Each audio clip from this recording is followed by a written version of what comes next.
कि ये फर्जी मामले जो हैं बार बार आते गए, बार बार आते गए। आप चाहते क्या हैं ये बताइए। हम चाहते हैं कि कमेटी बनाई जाए, बार बार मसले ये गड़बड़ी हो रही है। कमेटी बनाने का सुझाव है आपका? पूरा हम बता रहे हैं कि एंटीजन घोटाले भी हुए हैं महोदय। आपका सुझाव है? पूरा सुझाव है कि मंत्री जी बताएं, जो सदन के नेता ने जो आसन को जो कहा था कमेटी बनाने के लिए, वो अमल करेंगे कि नहीं करेंगे। मंत्री जी ने ये आर्टिकल जो है अंग्रेजी अखबार का जो छपा था वो पढ़ा है कि नहीं पढ़ा है, लेकिन इससे पहले भी हम लोगों ने जिक्र किया था, कई फर्जी डेटा जो है सामने आए थे। जब टेस्टिंग चल रही थी तब भी जो है फर्जी डेटा आया था। माननीय अध्यक्ष महोदय, मैंने अपने जवाब में कहा है कि विभाग के 9 वरीय पदाधिकारियों के द्वारा 9 टोली बना के जांच कराई गई और विभिन्न जिलों के जिलाधिकारी के द्वारा जांच कराया गया है, और उस जांच प्रतिवेदन के आधार पे जो विभिन्न जिलों से जिलाधिकारियों से प्राप्त हुआ है और हमारे 9 वरीय चिकित्सा अधिकारी जो राज्य के विभिन्न जिलों में जांच करने गए थे, उनसे प्राप्त प्रतिवेदन के आधार पर मैंने माननीय सदस्य का जवाब दिया है। इसलिए अब अलग से कोई जांच की आवश्यकता नहीं महसूस होती है। मंत्री जी ने ये आर्टिकल जो है अंग्रेजी अखबार का जो छपा था वो पढ़ा है कि नहीं पढ़ा है, लेकिन इससे पहले भी हम लोगों ने जिक्र किया था, कई फर्जी डेटा जो है सामने आए थे। जब टेस्टिंग चल रही थी तब भी जो है फर्जी डेटा आया था महोदय। जो लोग टेस्ट नहीं भी कराया उसका भी रिपोर्ट आ गया था, जिसको पिछले बार के सत्र में जब बजट सत्र था इसमें माना गया था। तभी जब चर्चा हुई थी मुख्यमंत्री जी से, तभी कही गई थी कि कमेटी का गठन किया जाएगा विधानसभा का। दूसरी बात, इस आर्टिकल में यह लिखा हुआ है कि फर्जी नंबर और फर्जी डिटेल दिया गया है महोदय। यानी पूरक क्या है आपका? पूरक यही है कि जो फर्जी आंकड़े, ये कोई एक जिला का मामला नहीं है, ये पूरे बिहार का मामला है। जैसे मोबाइल नंबर दिया गया तो 000 दिया हुआ, पता 000 दिया गया है, यानी एक ही आदमी का, कई आदमियों का एक ही डिटेल दिया गया है महोदय। तो ये तो बड़ा गंभीर मसला है। क्या इसी वजह से, फर्जी आंकड़ों की वजह से आप जो है टेस्टिंग बढ़ाए हैं? इसलिए हम लोग चाहते थे कि जब सदन के नेता ने जब ये बात कही कि इसमें जो है ऑल पार्टी कमेटी मेंबर्स सब लोग इसमें कमेटी बनाई जाए, तो यही तो इनका सप्लीमेंट्री क्वेश्चन है कि सदन के नेता ने जब कहा था कमेटी बनाई जाएगी, इसीलिए ना बनाई जाएगी ताकि हर चीजों को हम लोग देख सके। तो क्या वो कमेटी बनाएंगे? और ये जब आंकड़ा जब पूरी तरीके से जब फर्जी आया है, डिटेल सारा फर्जी आया है, तो इसमें अब तक क्या कार्रवाई की गई है? ये तो कई दिन हो गए महोदय, कई महीने हो गए महोदय। नेता प्रतिपक्ष हमारे पड़ोसी हैं, बगल के जिले के। नहीं, पड़ोसी धर्म का पूरा निर्वहन करते हैं और हम दोनों एक दूसरे पे पूरा नजर निगरानी रखते हैं। महोदय, माननीय नेता प्रतिपक्ष ने जो कहा और माननीय सदस्य ने जो विषय उठाया है, ऐसे सामान्य तौर पे किसी विषय की जांच राज्य के विभिन्न जिलों में जिलाधिकारियों के माध्यम से किसी एक विषय पर नहीं की जाती है, तभी कराया जाता है जब विषय सरकार की नजर में गंभीर होता है।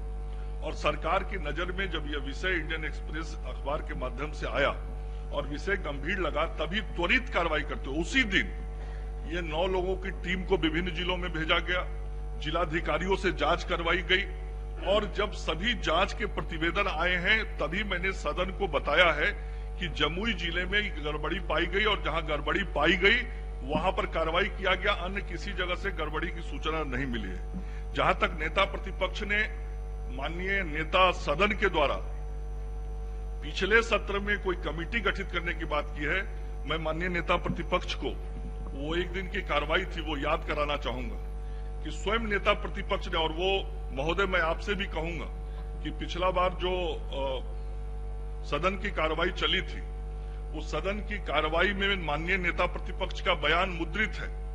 माननीय नेता प्रतिपक्ष ने कहा, जब नेता सदन ने कहा था कि कमेटी बना दीजिए, तो नेता प्रतिपक्ष ने कहा ये कमेटी से क्या होता है, कमेटी से कुछ नहीं होगा, सभी सदस्यों को जिलों में लगाइए, जिला से वो ग्राउंड रिपोर्ट देंगे और तब सही तरीके से काम होगा। नेता प्रतिपक्ष का बयान सदन के अंदर वो मुद्रित है, आप निकाल के उसको दिखवा सकते हैं। और उसके बाद फिर विभाग ने, जैसा नेता प्रतिपक्ष ने सुझाव दिया था, उनके सुझाव के आलोक में ही, आपके सुझाव के आलोक में ही सभी जिलों में इसके लिए अनुश्रवण समिति बनाई गई और जो अनुश्रवण समिति बनाई गई उसमें सभी माननीय विधानसभा के सदस्य, विधान परिषद के सदस्य, लोकसभा के सदस्य और राज्यसभा के नहीं, सुन लीजिए ना मेरी पूरी बात, बिल्कुल रखा गया। और जिला के अनुश्रवण समितियों की बैठक हुई, जिलाधिकारियों ने बैठक किया और एक बैठक में माननीय नेता प्रतिपक्ष स्वयं अपने वैशाली जिला की बैठक में रहे हैं। आप यदि कहेंगे महोदय तो वहां से मैं उसकी सूचना भी मंगा दूंगा। माननीय नेता प्रतिपक्ष उस बैठक में स्वयं रहे हैं और माननीय विधायकों को जिलाधिकारियों के द्वारा सूचित किया गया है। और उस समय चूंकि प्रत्यक्ष मीटिंग नहीं होती थी, वर्चुअल मीटिंग होता था। वर्चुअल मीटिंग पर जो उपलब्धि उस समय विभाग की थी, जो जानकारी होती थी, वो जिलाधिकारी के द्वारा बताया जाता था, सिविल सर्जन रहते थे और जो कुछ कमी हमारे माननीय सदस्य महसूस करते थे या सुझाव देना चाहते थे, उन लोगों ने सुझाव दिया और उस सुझाव के आलोक में जिलों में काम हुआ है महोदय। इसलिए माननीय नेता प्रतिपक्ष ने जो सुझाव दिया था उसी सुझाव को तो हमने क्रियान्वित किया है। मंत्री जी पिछले सत्र में थे, कितनी बात हमारी समझ पाए नहीं समझ पाए ये आपके बयान से ही लग रहा है। हमारा ये बयान था कि क्रॉस एंड चेक बैलेंस हो, इसके लिए जो जनप्रतिनिधि हैं, जो एमएलए हैं, उनका भी आप जो है कोरोना सेंटर्स में या जो कैंप लगा था उस समय मजदूर में, उनका आप सहयोग ले सकते हैं ताकि आपको सूचना मिल सके कि सही जानकारी आपके पास, सरकार के पास पहुंचे। अधिकारी क्या करते हैं नहीं करते हैं, कई बार उस बार फर्जी मामले आए थे, कई वीडियो क्लिप सामने आए थे।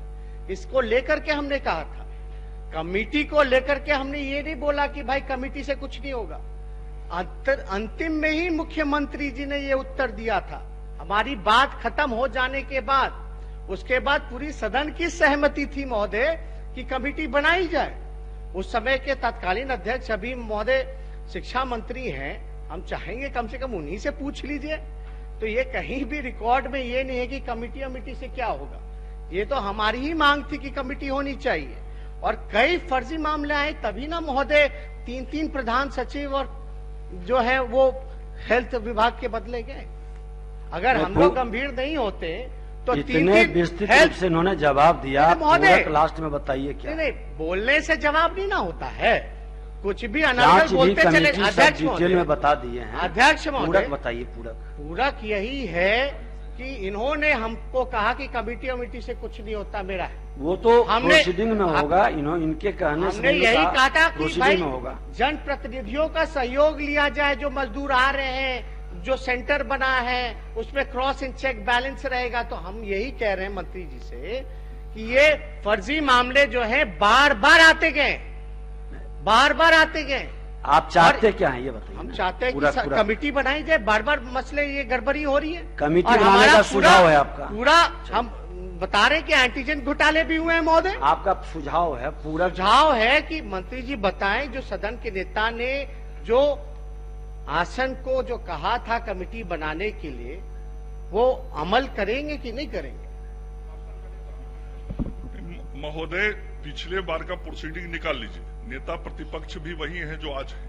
नेता प्रतिपक्ष ने बहुत साफ तौर पे कहा कि सदन की कमेटी से नहीं, सभी सदस्यों को क्षेत्र में इन्वॉल्व कराइए। आप प्रोसीडिंग निकाल के दिखा। प्रोसीडिंग निकलवा लिया जाएगा। चलिए, उसमें निकालना क्या, हम ही आपको दिखा देंगे। नहीं, उसमें तो वीडियो क्लिप महोदय वो हम ही दिखा देंगे। ठीक है। अब श्री नीतीश मिश्रा, एक मिनट अध्यक्ष महोदय, एक मिनट।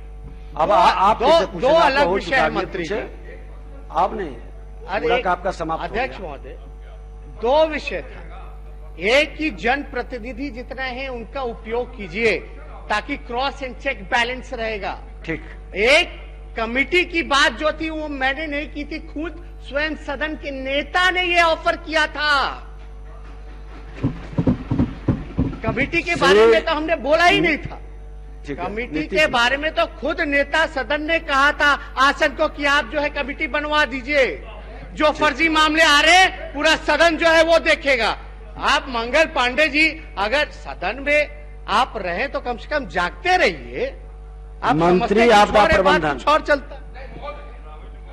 अब आप 2 बार पूछ चुके हैं, उसका नेता प्रतिपक्ष पूछ ले। आपदा प्रबंधन इतना दे एक आपके प्रश्न पर 6 मिनट 7 मिनट चला। आपदा प्रबंधन मंत्री